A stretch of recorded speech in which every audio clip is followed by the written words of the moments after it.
Hey, what's up, everyone out there? Thanks so much for tuning in to another episode of the Addicted Fishing Podcast. Before we get this thing kicked off, we want to give a huge shout out to Nick Wax. Nick Wax sponsors this podcast, and if you guys have been listening to our podcast for this long and you haven't went and bought yourself some Nick Wax, then I just don't even know what to say. I feel bad for you. But as always, shout out to Nick Wax. Thanks for sponsoring this podcast. And today I think what we're going to do is talk a little bit about adventures and talking about, one of the things we love to do as Addicted and we've kind of done over the years is gone to new places, went and tried to find new rivers or new waters or new areas that you haven't fished before. And I think it's one of the things that keeps steelhead fishing exciting, But yeah, we live in a unique time nowadays when, it's easy to explore and get new ideas on where to go. Before it was fireman's maps and local knowledge and rumors and hearsay and going out and adventuring. But now we live in a place where you can find a fishing hole on the other side of the planet, literally on Google Earth, and make your plans to get there. Exactly. And, that is a unique. I think that's what it was like when I went to South America and Chile. I was literally found salmon holes, and I'm like, oh, that's fishy. I'm gonna go stand on that rock, 6,000 miles away. Yeah, and go and do it.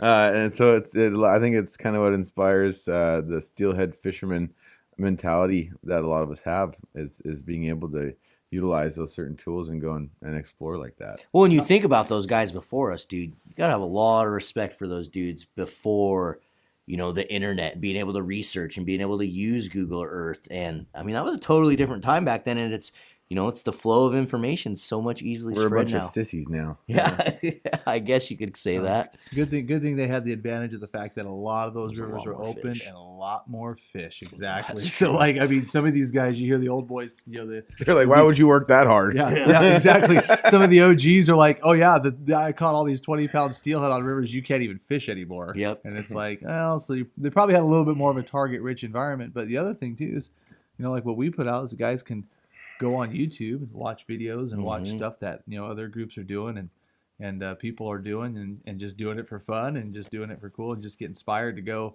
whether that group tells where they're at or not, that's up to them. But at the same time, it gives you an idea there's other stuff out there for sure. There's other fun stuff to do. Yeah, I think we've kind of taken the approach in our content of not saying where we're at, and I think that there's a lot of people, I get messages constantly, where were you at? Where's this river? What were you guys fishing? And I think we kind of keep that secret because that's the fun of it. Go find new rivers. What's so funny about it, guys, is from January through pretty much March 31st and into April in some rivers, there's steelhead in every single river in Washington and Oregon, period. Yeah. There is steelhead to some capacity in those rivers. As long as it's open. As long as it's open, as long as you can go fish for them, you can go find fish. Yeah. Right. It's funny, I when I went in to settle a little dispute a few weeks back in a specific fly shop, I go in there and there's a guy working behind the desk, and I walk in, and he goes, "Oh wow, addicted fishing, what's going on?" Blah blah blah, and we start shooting back and forth, and he's like, "Yeah, you guys never say anything, and sometimes I have to he's like, where were you? In this one episode where you were fishing, he's like, I didn't know where you guys were, and then I saw this road sign, and I had to Google the road sign, and then I found where on the highway it was, and then I looked where the closest river was," and he's just like, give that guy some credit. Exactly. If you sluice it sluice it that much, then hey, good. Yeah, Yeah. Well, one thing, note to self: get rid of the road signs. Well, one thing you got to be careful out there if you're watching our content is we like to put little things in there, little things to try to confuse you. So we'll put, we'll put different rivers in there, different shots from different areas, different road signs. We like to do things to try to protect the river that we're fishing. Because again, our intention is not to blow up rivers. That's actually what our intention is to get lots of views, but not to blow up rivers. No, we want, people, at the end of the day, I want people out there fishing and being excited about fishing and catching fish, but we're not trying to ruin rivers. You want to talk about blowing up rivers. What do you think is blowing up rivers more right now? One of three things. Yeah, this is guys easy. that are reporting on rivers. Okay. No, look, our videos, or the fact that the state's shutting everything down. This is what's funny right here. This is what's funny. What people don't realize, what we do with our content, we always put it out 2-3 weeks, sometimes a month after the fact. But then I will see, and I'm not going to call any names, I'll see some of these guys that I know are very vocal about hating Addicted because we ruin rivers, because we film on them. These same guys will go fish the rivers that they're on post pictures that exact same day 5 of minutes. their day. Not only that, they will get on their little Instagram stories and every single day post an update. I got 2 seats. Check out the fish I've been catching. I got 3 seats. Catch out the fish, every day. But yet they're mad that we filmed a river that 9 times out of 10, the angler that's watching that video has no effing clue where we're at. Yeah. It's so Literally. funny. It's so hypocritical. And like I said, at the end of the day, some of these rivers, this year especially, have been seeing some of the busiest moments, that some of the local guides have been seeing it. And it's not just in Oregon. There are some spots in Washington too. And it's not because of videos. Like, one of our good friends, Nick, was like, oh, the river, I've never seen the river that busy. I'm like, did we put out a video last week? Oh, no, we didn't. Oh, must be something else. And the reality is, with the Washington closures, with the lack of hatchery plants everywhere else, the fact that the only rivers that are even worth a damn right now in early season are broodstock rivers, that's where people are going. Yep. Couple that with COVID, 15% license increase sales, the fact that you couldn't even buy a damn fishing reel in the store for the last 9 months, get a clue. Yeah, exactly. It's amazing. There's And then yet those guides still have a hard time booking seats, which I don't understand how that could possibly be, because there's like so many people that want to go fishing. It's freaking crazy. But which encourages the mentality of exactly what we're talking about, the adventuring. Because when you do want to go to your favorite fishing hole and it has a line of people because it's the only place that has fish, instead of going to your favorite spot and catching 5, you're going to go to a new spot and catch 1 and feel even better about it. Exactly. And then I didn't mean to go off on a tangent. I don't even know how we got down that road. I wish you could see my eyes roll. I'm like, oh, here we go. But, that's all right. It just gets frustrating sometimes because I feel like we do, and we've been really tasteful in our content. We do a really good job at protecting river names to the point where we get invites to some of the most special areas of these guys from all over Washington, Oregon, asking us to come fish these special areas. And I think if they felt like we were blowing up rivers, they wouldn't be doing that. It's it's funny. I was even having a conversation with a guy who wants me to come launch on his property on a river that hardly gets fishes. Nobody fishes. There's no access to. And I was just having that conversation 20 minutes ago because he reached out and honestly he wants me to float him down it. Exactly. But anyway, so as there are going to be rivers that are getting crowded and people are going to get forced into certain areas just due to lack of fish. But those people can go online and they can be cheap and lazy about it, or they could actually maybe get involved and try to help fix the problem, because that's typical sportsmen for you. Yeah. They'll bitch, they'll cry, they'll whine, they'll take the easy way out, they'll take the cheap shot, make themselves feel good. Well, I know but as Addicted, and especially you, Cameron, have been making a really major effort to try to fix things, to try to fight back. There's a lot of things going on in the back end. Just know that we are fighting. We are doing everything we can to help protect steelhead fishing and protect some of the things that we love to do in steelhead fishing. And we're going to keep fighting, and you'll see big wins and you'll see small wins. And we're just going to keep at it.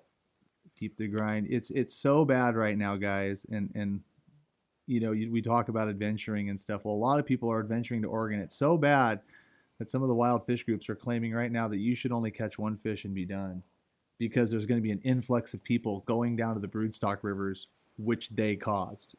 It's just the political times right now are just completely crazy. It's crazy. So. I think a lot of guys in the Midwest too, their rivers are very similar. They get very, very pressured to where there'll be 20, 30 guys, 40 guys lined up on the bank fishing a specific hole. And, I was talking to the guy we're going to fish with, and he's like, nah, dude. He's like, yeah, there's the spots like that.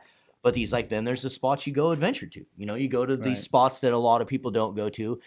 And again, that's kind of why I was bringing this up, is I think it's, it's fun to go do that. I remember the first time we did it when I was, with Lonnie and Sean and Phil, we just said, hey, let's just go here. And we picked a spot on the map. We picked 3 rivers that we were going to fish that weekend. We had them like, we're going to fish this one Friday. Yep. Friday, Saturday, Sunday, we're going to fish these rivers in this order. And I remember the first day we hooked like 11 fish, and we were like, thought we were like gods. The next day we didn't catch 1 fish on the next river we went to. And then the next day I think we hooked 3 or something. And overall we learned a lot that trip. And now we've been going back to those rivers year and year again.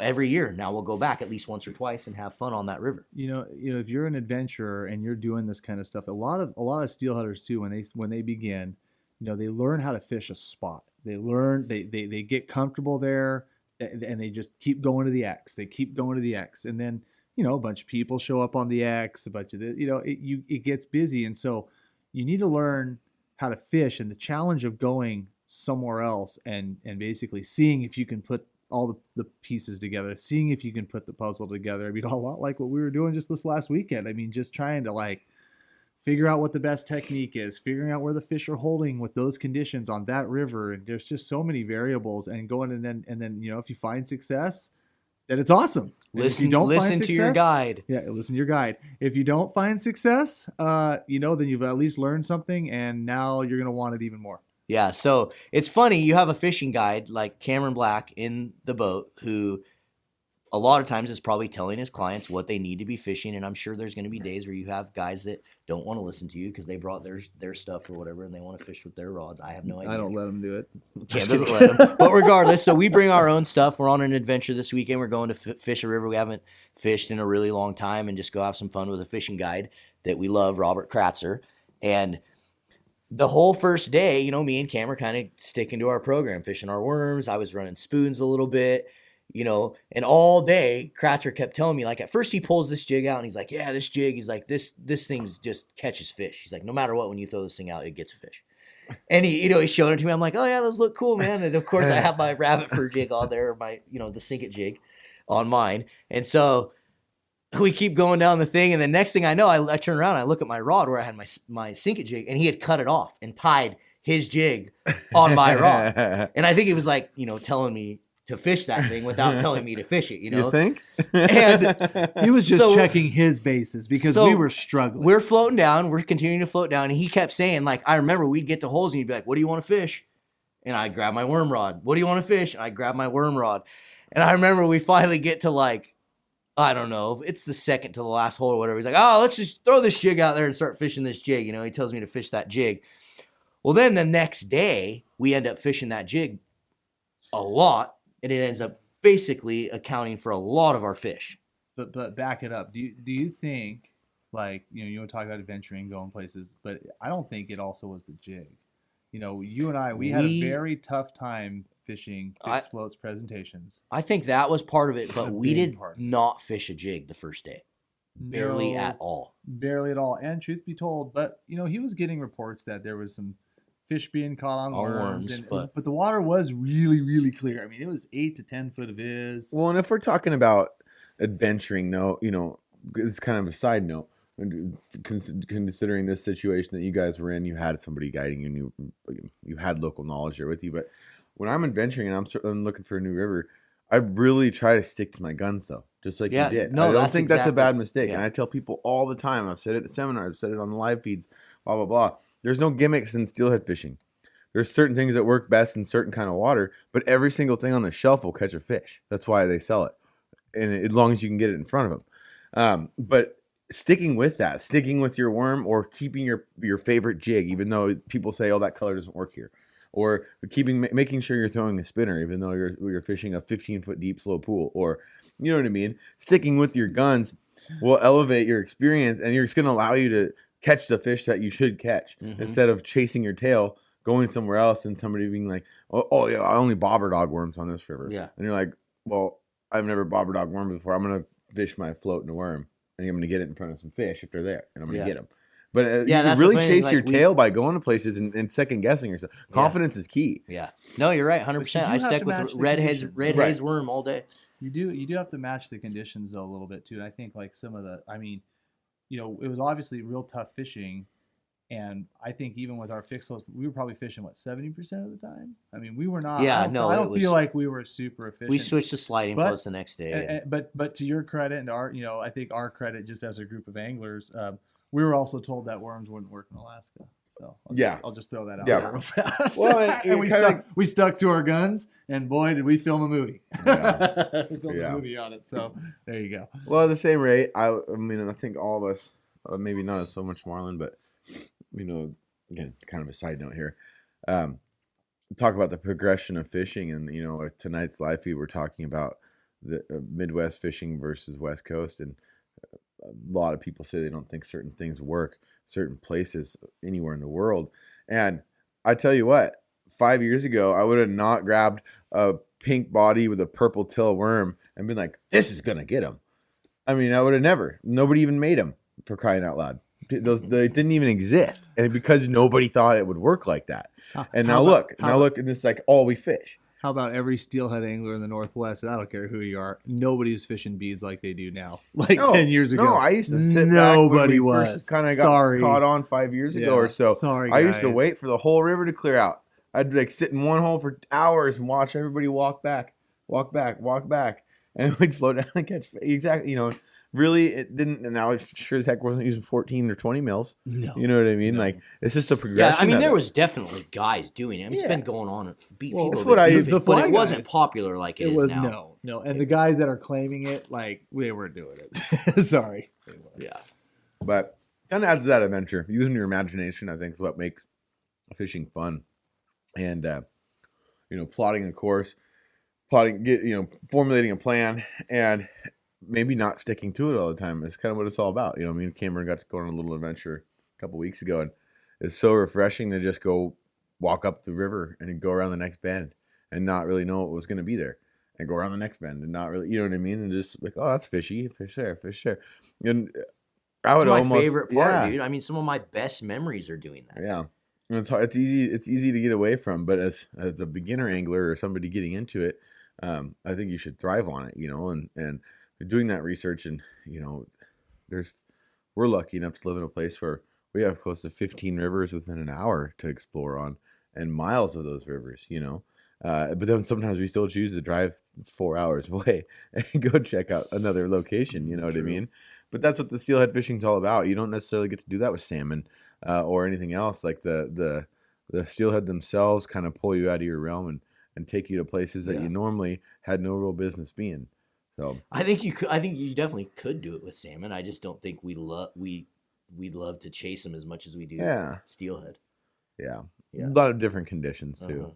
You don't get a time of year with the winter steelhead, especially where you can get out of your box and, like you said, go to an area where each body of water is going to have some sort of thing swimming in it. They're going to have fish if it has water in it. Yep. So, yeah, it makes it a ton of fun. Cam, do you have a memory of like a trip that you went on that you can remember that was awesome? I don't really have like a one exact memory, but I know like going a lot of places with you guys, and then but back when I was learning a lot of the rivers, I can remember a lot of like aha moments having, going up and putting it together or running, when we got into the rafting thing a bunch of years back, definitely taking a lot of like those first pilot runs down that, none of my group of friends or anybody that I was talking to or associated with were running, and starting to kind of like piece some of those runs together. And those were definitely some cool days, and, wanting, catching a few fish on the way, but really like making sure that we can get down to the bottom and make sure we're not going to run into a log jam. Stuff like that. We've done that on a few fun rivers now. Oh, yes, that's right. But, that kind of exploring, no, for sure I can think of it, but I've done it quite a bit. So I don't have one that just sticks out in memory. But what about you, Jordan? Honestly, probably the most fun I've had in quite a while was when we went the other day, this season, going to an area that, opening up the Onyx and checking boundary lines and property lines and looking for a place to park, and I mean, it is just good old school fish hunting. You know what I mean? And I haven't got to do that in probably 5-6 years. Everywhere that we've traveled to, everywhere we've gone, there was some sort of knowledge around. Even in Alaska, I'd been to that river as I'd lived up there. I just never fished for that species, and so I knew the holes, I knew the river. I knew there wasn't a whole lot of like using my imagination while we were up there. And then we didn't have a host or anything like we did, or maybe like what we did last year, Marlin, and like the Southern Oregon trip, just scouting the holes, floating over the top of them, finding the fish, just learning on the fly. I don't know why I've gotten away from that, but man, that's like all I used to do. Yeah. That's literally every steelhead season I would. Now it's just so short on time. Places. It's something that you really need time for. And you anglers out there that might not be catching the most fish or having the most success on your home river, and you have those days to go fish, instead of spending 3 days beating up the water and hoping for a fish, just go and hike and adventure and turn it into a hike with your. It's like my dad always says, he takes his guns camping. You know what I mean? Just take your rods hiking and adventuring and waiting. Exactly. If you have your little honey hole, you can catch them. Sacrifice that for 2 days of beating the brush and finding some cool water that one day might pay off, you know. Well, now you say one day might pay off, and then it's always nice to have a bunch of those little places, and even if it always guides in our local water. I mean, you always have your plan A, B, but sometimes you get your plan F, G, A. I look forward to those chances that I get to take people out to areas that normally I wouldn't be comfortable taking just any guy from on the riverbank. Yeah, our producer's telling me I have to wrap it up, podcasters.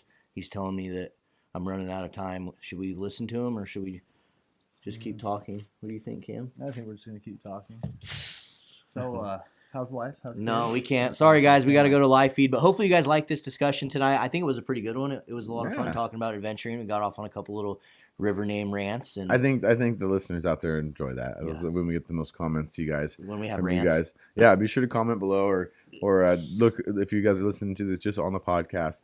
These also get put on.